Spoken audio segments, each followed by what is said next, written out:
Mr. George told me to say this. Okay. Why did the toilet paper get stuck in the middle of the road? Why? Because it got stuck in the crack. Good job.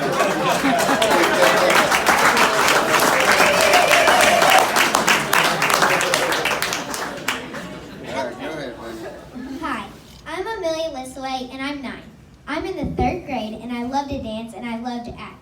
I'm also the founder of Lissaway's Lights, a nonprofit that collects and distributes nightlights across the country. My family has always loved to volunteer together. As soon as I could walk, my mom was taking me along on her volunteer projects. There was one we did a few times a year where we stuffed backpacks full of food for kids that didn't have enough to eat. Even though we were working hard and helping other people, it was always a lot of fun. As we got older, we began volunteering with her other places. She was on the board for CASA, a group of volunteers that helped foster children. Every year, we would collect gifts and help wrap them for foster children. We threw a big party for them each Christmas, and my brother and I always enjoyed getting to help with that. But Mom also told us about how some foster kids are taken out of their homes and don't get to take anything with them. And sometimes it's in the middle of the night, and I thought that must be scary. When we kept being told that I was too young to volunteer other places, I decided to figure out ways to volunteer myself. So one day, my brother and I wrote positive notes on hundreds of Post-its and put them all over the school. The kids really loved that. We raised money for the food bank and a local homeless organization by cooking food for friends and family. And as I began to think about the next thing I wanted to do, I thought it would be nice to help foster children feel less scared in their new homes. So I told Mom that I wanted to start collecting nightlights. She posted it on social media, and friends and family began donating money and lights from as far away as Florida and D.C. When school started, I talked to my school counselor about my project, and together she and I came up with a plan to host a hat day at school and help raise money for lights. My goal was $300. Then Riggs found out and showed up with a giant check from Share It Forward, and I was able to donate over 500 lights to kids in foster care all over Central Arkansas.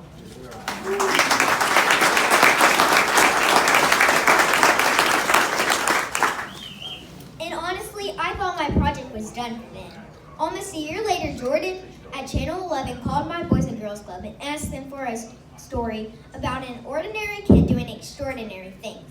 And they told her about my nightlights. So the next day, Jordan came to interview me. And it was really fun. She was really nice. My story aired on the news that night, and by the next morning, it had gone viral. Mom kept getting messages from all over the country from friends and family that had seen the story. It was shared thousands of times on Facebook. And then the coolest thing happened. The CBS This Morning national news show called her and wanted to feature my story on their show. That's when things really took off. A person at Munchkin Toys in California saw the story and wanted to help. So they sent a pallet of nightlights to our house. And donations started coming in from everywhere. We teamed up with Salesforce and their employees, donated over $1,000 to our project. So at that point, Mom decided we needed to become an official, and Lissaway's Lights was born.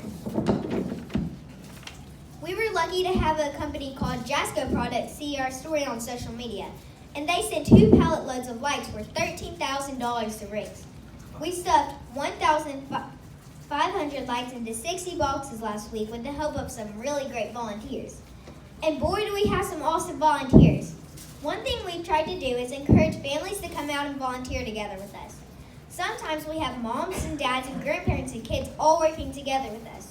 We also mail our packages to delivery partners who then hand deliver them to foster care organizations in their cities.